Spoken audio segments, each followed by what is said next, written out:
Good morning, good afternoon, good evening, good night, and welcome from wherever you are joining us right now. And how cool is that video? I love those little memes that we do at the beginning because it just shows you how strong and resilient Bitcoin is. Bitcoin, as Michael Saylor says, is the apex predator in all assets. It's going to consume so many assets out there and become the world's #1 asset, which already is in the top 10, by the way. If you want to look at the investments by market cap, I think I saw about 3 months ago, it's like 11, and I saw it again, I think last week or the week before, is reaching up to number 8 now. So Bitcoin is definitely on the rise, although we've had a bit of a pullback recently. But without any further ado, let's go to today's news. I don't have a lot of good news for you guys, unfortunately, today. There's a lot of negative news coming out, especially from the SEC, from the IMF. They're coming after crypto hard. There's some CBDCs coming out. But we all know that eventually people are going to wake up and they're going to turn to crypto, specifically Bitcoin, because it's truly the only truly decentralized cryptocurrency out there that is completely out of state control. So let's look at what the IMF are actually doing. This story, when I read it, I was like, whoa, this is pretty big news. So this one is, excuse me, no, that's sneezing. IMF. Sorry about that, guys. IMF and DCMA unveils Universal Monetary Unit to reinforce banking. So obviously, you guys have been seeing my videos. I've been talking about the de-dollarization, the rise of the yuan, the rise of the BRICS, what they're doing, the decline of the dominance of the dollar. So now, obviously, the IMF, which is pretty much backed by the dollar because America is one of the biggest donators to the IMF and the World Bank.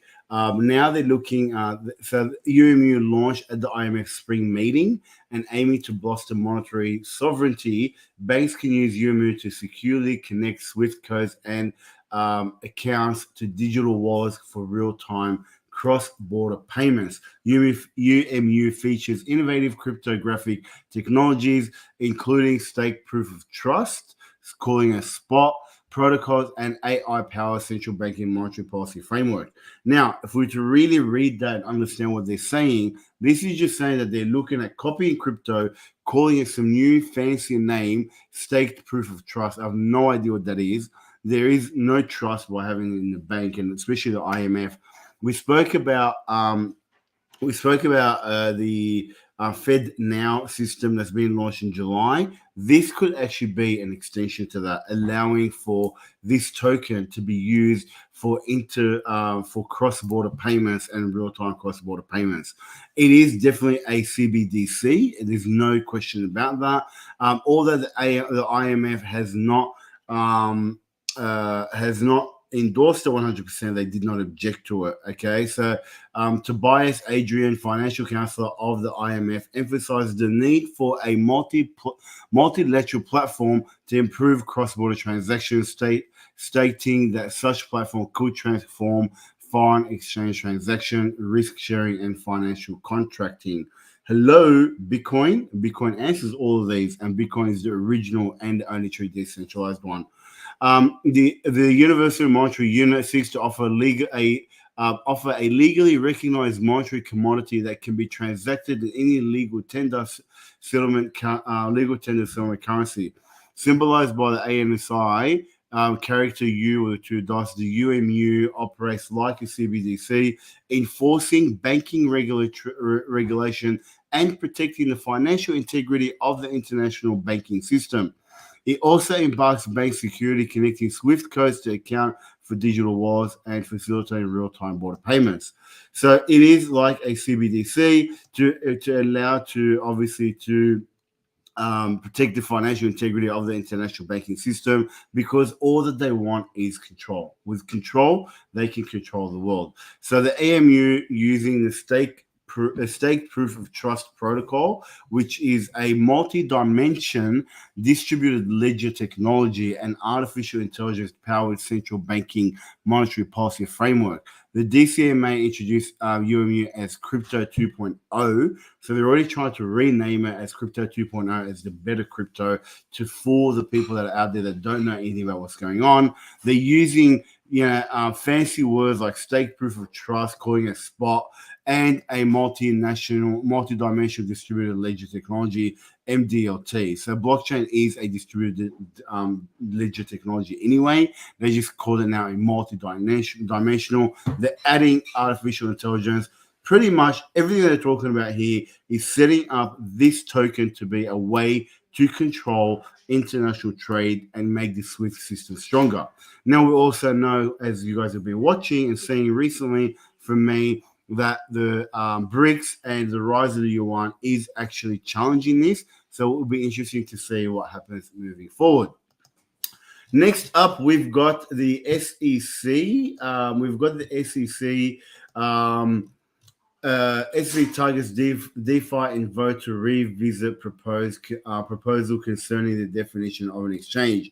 So the SEC's at it again, and Gary Gensler and his cronies are at it again, and he wants to rule an amendment on what could be a definition of an exchange, and he wants to now get all of the crypto platforms, or majority of the crypto platforms where you can buy and sell crypto, to be considered as an exchange, which give them more control, especially for decentralized exchanges. I mean, decentralized exchanges and obviously are exchanges, but they're looking about any protocol. Like, for example, if you're on a protocol that you can transfer your USDT to the native token of that protocol, or you can transfer to anything, or if you have a DEX, then they want to bring all of that under the centralized or the exchange network. Now, what the cool thing that came out of this was first of all, what they said, and I'll go into what the commissioner came out and said, because she's now being considered as a crypto mum, and she's talking about, like, she's pro crypto in her policy positions. But basically, the SEC came out and said, given how crypto trading platforms operate today, many of them currently are exchanges, regardless of their reopening releases. We're considering today. These platforms match orders of multiple buyers and sellers of cryptocurrencies using established non-discretionary methods. That's the definition of exchange, and today most crypto trading platforms meet that. So then SEC Commissioner Hester Peirce, also known as the crypto mum by many because of her pro-crypto policy positions, she raised concerns about the rules regarding the trading platform that do not handle tokens qualifying as securities and how to address the operations. She also added so much ambiguity regarding the SEC's current treatment of securities. And then she also said, have we thought about how forcing centralization would benefit the American public? It seems perverse to me, and we would be encouraging centralization. So she's obviously pro decentralization, and she's questioning these moves by the regulatory authority. So that's a good thing for us to move forward with, and hopefully they can stop this nonsense of calling all cryptos as securities and cracking down on a lot of DeFi and just allow crypto to grow, because sooner or later it's going to grow regardless of what these guys do. Next thing we've got is CME Group to expand Bitcoin and Ether options expiries after record daily volume. So with this one, the CME Group aims to offer market participants more accuracy and flexibility in managing the risk of short-term fluctuations in the prices of Bitcoin and Ether. So on April 17th, derivative marketplace Chicago Mercantile Exchange announced that we would broaden its range of cryptocurrency options by adding new options to its standard and micro-sized Bitcoin and Ether. Basically, what they're doing here is they're going to allow people to change their futures and expand it so they can do daily future trading, which is for people who are trading Bitcoin and Ethereum and futures. They can be quite volatile. Personally, guys, I don't do any trades like this. I stay away from futures. They're very speculative.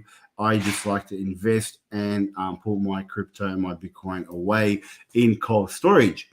That's my strategy, but everyone's open to having their own strategy. Let's look at the market update and the market watch. We've got here over the past week pretty much a sea green. I don't know why the FTX token is pumping again. I don't know who on earth is actually trading it out there. FTT. There are people out there that actually believe they're going to become billionaires out of it, but we're seeing quite a lot of green in the crypto market. With Bitcoin not doing much over the past week, it's been pretty stable over the past week. It's had a bit of a correction, as we're about to see. It's gone down about less than 1%, about 0.8% over the past 24 hours, and it's down below $30,000 now. So it was trading over $30,000 for quite a few days, and now it's taken a pullback. How are we on the greed and fear index? The fear and greed index. So we've also had a bit of a pullback. We're down to 58, down from 69 yesterday and 68 last week. So as you guys know, we have had a bit of a pullback, a bit of a correction, a bit of a contraction in the price of Bitcoin, but that's normal in anything. Anything that goes up must come down. Anything that goes down must go up. You can't keep going up without having a correction. All right, moving over to the Twitter highlights for today, and we've got here Bill Morgan, and he's talking about that regardless of what happens with Ripple and the SEC, the XRP holders should be concerned. So he's replying back here. Ripple said XRP will be the first asset they support with their liquidity hub, and they said that when the lawsuit was already ongoing for almost a year, but it surely kept people motivated to buy the dip. And he goes, it's evidence for trial. If the matter goes to trial, that Ripple products don't need XRP, and XRP can function without Ripple using XRP in all of its particular products. XRP holders should be concerned. So these guys are talking about that even no matter what happens with Ripple and the government, the XRP token is kind of separate and they can still be used outside. Next up, we've got Market Watch, and now Apple is actually playing hard in the financial services market, and they brought out, as you guys know, they brought out Apple Pay, they've got Apple Cash, they've got Apple Card, and now they're allowing people to save the Apple Rewards and get 4.15% interest on the Apple Rewards through the new co-branded credit card with Goldman Sachs, which will officially start allowing all the Apple rewards to be saved and then get interest on that. Next up, we've got Lark Davis, and he basically saying the same people who told you that the banks were fine, the money printing was fine, and inflation was transitory, also want you to believe that CBDCs won't be used to implement an evil Chinese-style social credit dystopian society, and that Bitcoin is evil. So this is in response to this image. So this is Greenpeace. So Greenpeace did they went out and got an artist in Canada, I believe it was, and what they did was they paid him to make Bitcoin look like it's very detrimental to the economy, not to the economy, to the environment. And this is what the artist came out with. And the reality is Bitcoiners actually loved it because they saw this as a meme. They started memeing it, and they started putting a whole bunch of memes around it and just sharing it, and it kind of backfired on them because the orange Bitcoin lights eyes to the Bitcoiners is the hope for humanity, while everything else is collapsing around it.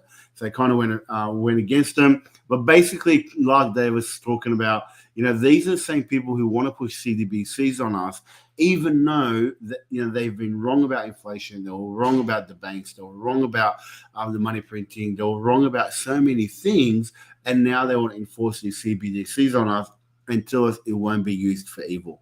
I don't know about you, but I don't trust these people, and I want to stay the hell away, as far away as I can from CBDCs.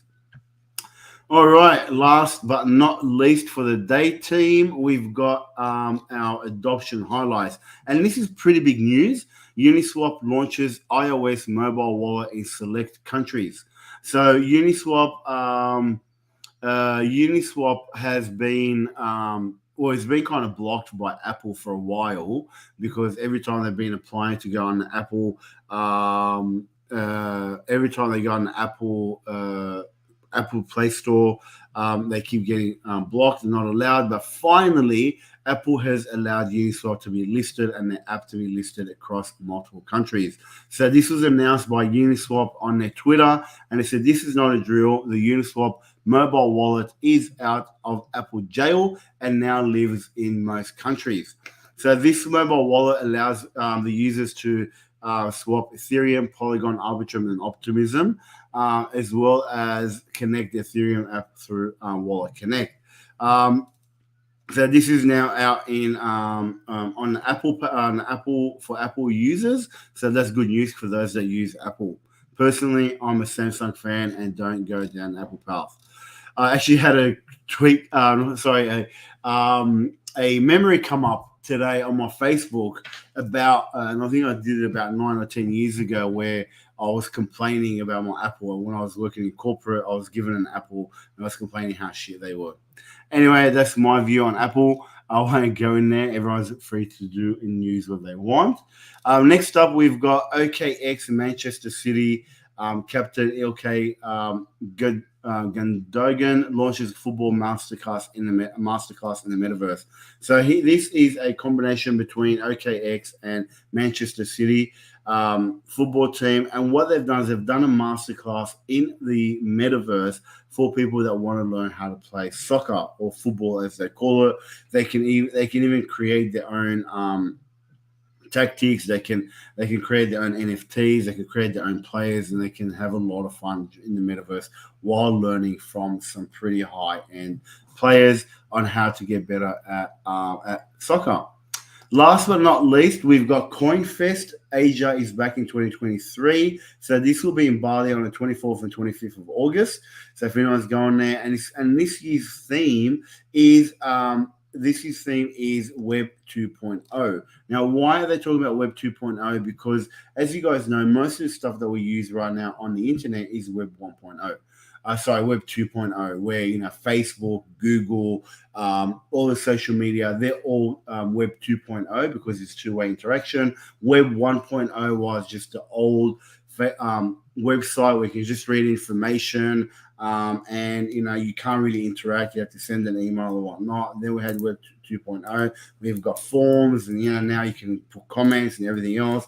Web 3 is about building communities and being completely decentralized. But the challenge is going from Web 2.0, Web 2 to Web 3 is quite a big leap because people still don't understand it. So Web 2.0 is something that's starting to emerge right now, where you're having these websites that have a blockchain or crypto back end, but on the front end, they look very easy to use. And very user friendly. So this is the theme of this year's Asia CoinFest 2023. All right, that's it for me, guys. And as I always say, that is a wrap for today's news, Twitter, and adoption highlights. And as I always say, stack sats, and stack banks. That's it for me, guys. Peace out and have a great day.